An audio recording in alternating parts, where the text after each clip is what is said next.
Hello, 7th graders. Today we are going to be learning about circle graphs. Reminder from yesterday's notes, a circle graph is a graph displaying the percentage of a whole that each category consists of.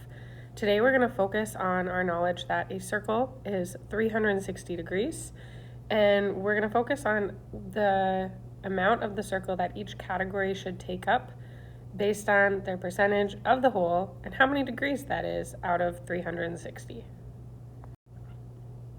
All right, so let's read this example together.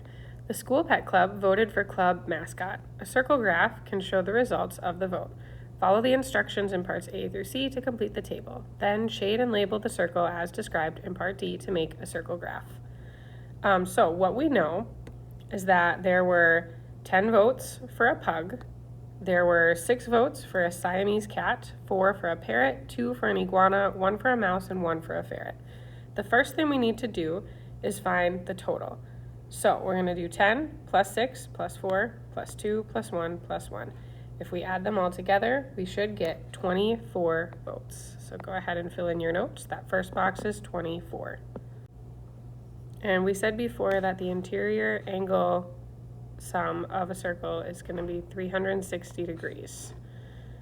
So we're going to find the angle measure of each of these categories in degrees. How we do that is we take the number of votes for, we'll start with the pug, so 10, divided by the total votes, so 24, and then that'll equal the angle measure out of 360.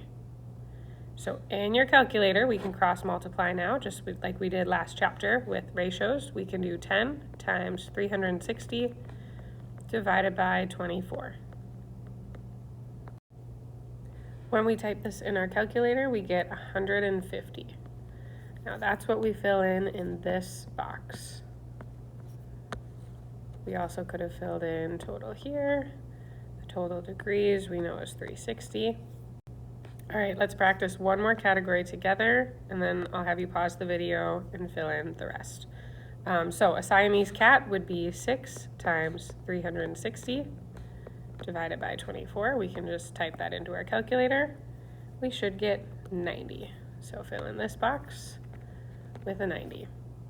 All right, follow this pattern. So take 4 times 360 divided by 24 to fill in this box. Fill in the other 4 categories.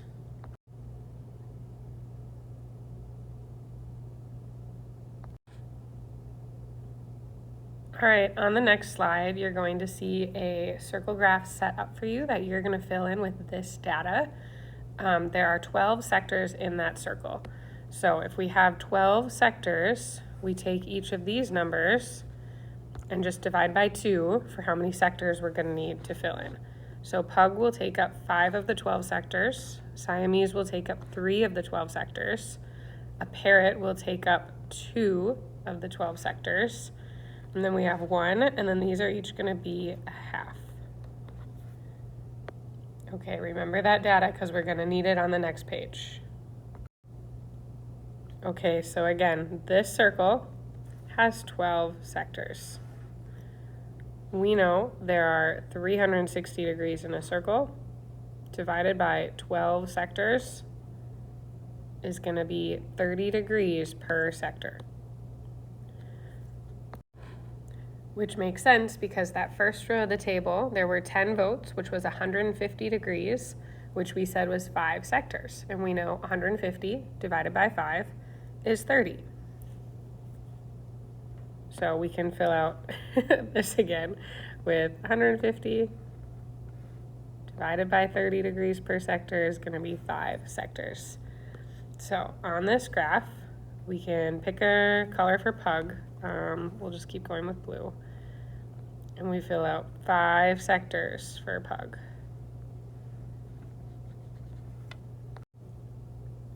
We should also label our graph votes for mascot or mascot votes.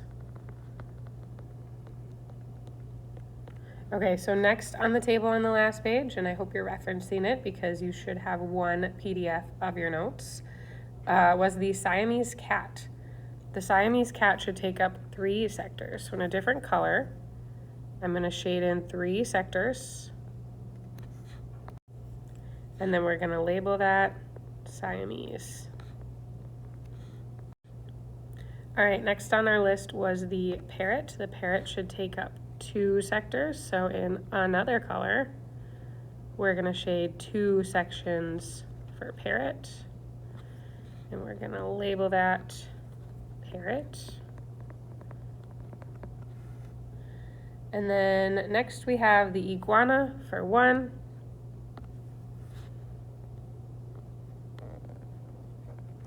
I'm going to run out of colors here. Okay, iguana.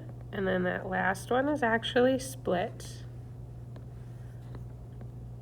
So split it in half. And we'll go red for the other half. Don't want to do blue next to blue.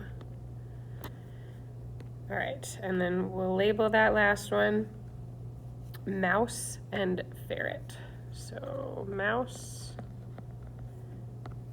and ferret.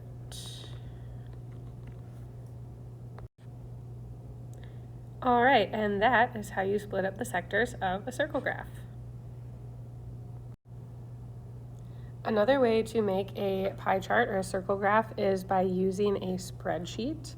So there are several career fields that would require this skill, including any business intelligence or analyst type of job where you need to know Microsoft Excel, and also graphic designer skills. So this example is from an Excel spreadsheet.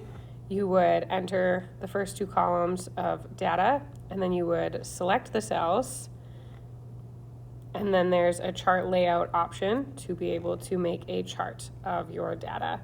We're not going to practice this in school because it is more job specific. As a 7th grader, you just need to know what a pie chart is. So let's reflect. How can you tell by looking at the graph which animal had the greatest number of votes? Well, by looking at the graph, we can see the biggest sector, the pug, had the most votes.